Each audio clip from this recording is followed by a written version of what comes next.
The Jays have now lost 3 straight games and have looked awful in all 3. Today was just a horrendous performance all around. The Jays lose 8-0. They get 3 hits, and the third hit was a single with 2 out in the bottom of the 9th inning, so it really didn't mean anything. You have 2 errors in the game. Stroman gets lit up for 4 2/3. He gives 8 hits, 6 runs, 5 were earned. He walked a couple, struck out 2. Wasn't very good. The offense wasn't great. The defense wasn't great. And your pitching wasn't great. It's a horrendous ball game altogether by the Blue Jays. And before I even talk about the remaining bits of this game, just a heads up, guys, that in the very near future, these videos might be moving to a different location, and a location you guys have not seen before. The location is a work in progress. It's not something that is going to be set in stone. I'm not sure exactly when I'm going to start filming these videos in that location, but I will probably start filming before everything's complete. So I'm just giving you guys the heads up now that in the near future, things will start to change when it comes to where we're doing the videos. I love doing it in here, but things are going to be changing, and you got to make adjustments, right? That's the way of life, people. Now let's get back to this ball game where it sucked. 12 hits for the Minnesota Twins, 8 runs. Stroman, I think he got 3 home runs in the game. He gave up a home run to Castro, a home run to Buxton. Sorry, a ground rule double there. And so 2 home runs, 1 to Eddie Rosario as well. Stroman was bad. The team was bad. And you lost. And it's funny. Just a few weeks ago, the Jays were in Minnesota and won the series 3-1. Where'd that go? I mean, holy smokes! I mean, it was completely lost in this ball game. There was barely any fans in this stadium. You could hear a pin drop. Every fan's voice was echoing in the stadium, and the Jays played terribly. Bottom line, the 3 hits in the game were a single from Grichuk, Galvis. What did he have? A Galvis single. And a Rowdy Tellez single. 3 singles in the game, and that's all the Blue Jays had.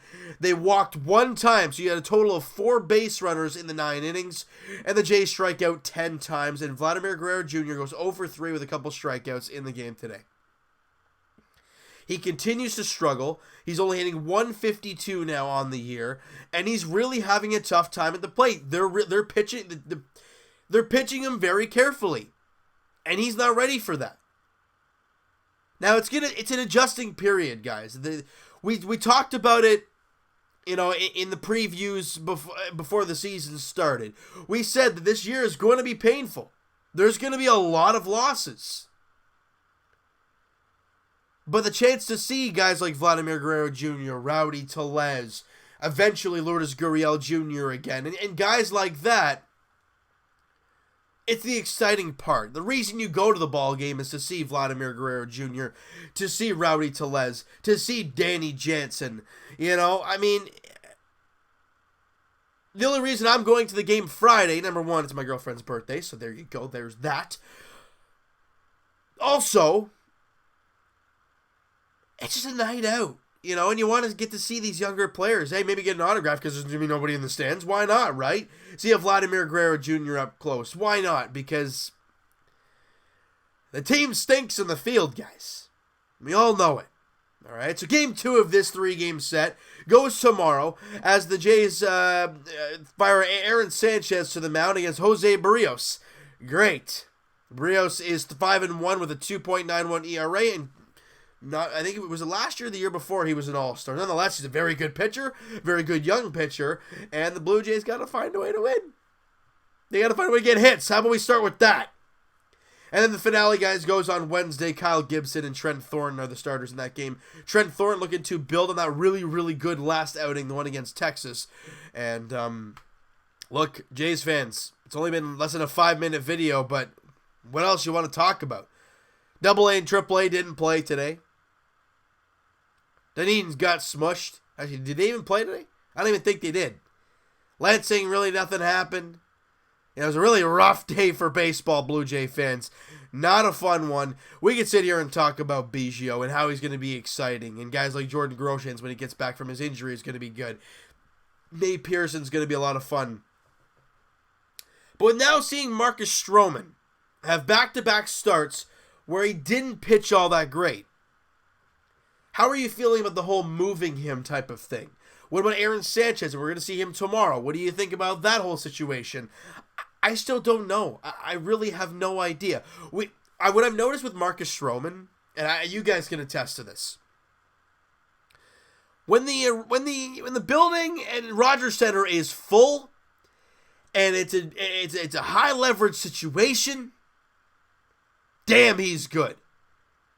But in a game like this, it's Minnesota. It's the beginning of May. There's nobody in the crowd. How can he get pumped up? I mean, that's kind of the way I look at Marcus Stroman. I mean, I don't know if you guys agree with me in that sense, but if that's the case, he's more of that playoff guy, that player who always likes to play in the high leverage situations or with a full stadium to get loud and go crazy. He thrives on that stuff.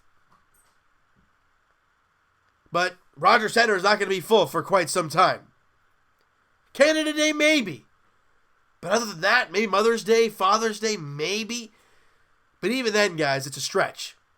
Because the Jays aren't a very good ball club. We were kind of, they were kind of in that stage of, well, they're playing good ball.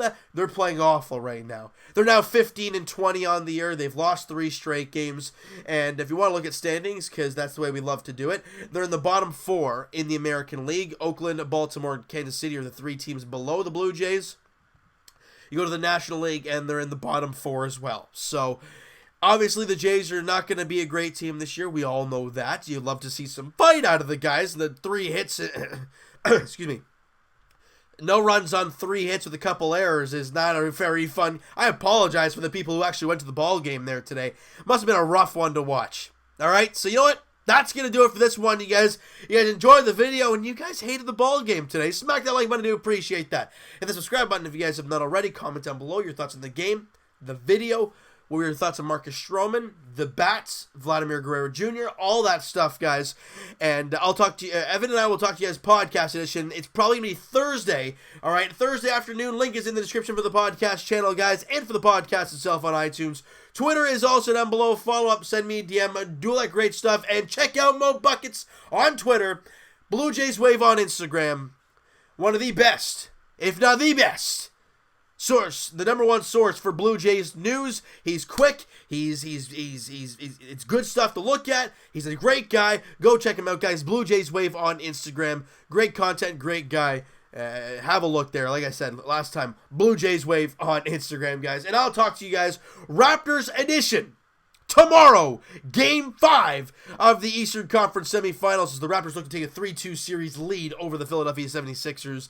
Big game there tomorrow. You win that, you have 2 opportunities to eliminate the 76ers. You lose, you have to win 2 straight, and you have to go back to Philly and win in Game 6. Big game tomorrow for the Toronto Raptors at Scotiabank Arena. That game is an 8 o'clock tip-off there. And as for the Toronto Blue Jays, Game 2 of the 3-game set, guys, goes tomorrow night, 7:07 first pitch at Rogers Center. Jose Barrios, Aaron Sanchez is the pitching matchup there. And hopefully we see a better ball game and maybe see a win. Might be grabbing at straws there, but we're going to have to wait and see. That's the crazy thing about sports. You never know what you're going to see one game to another. Jose Barrios, Aaron Sanchez, the pitching matchup, like I said, tomorrow night, 7:07 first pitch at Rogers Center. Thank you guys so much for listening and watching. I hope you guys enjoyed this video. We'll talk to you guys then.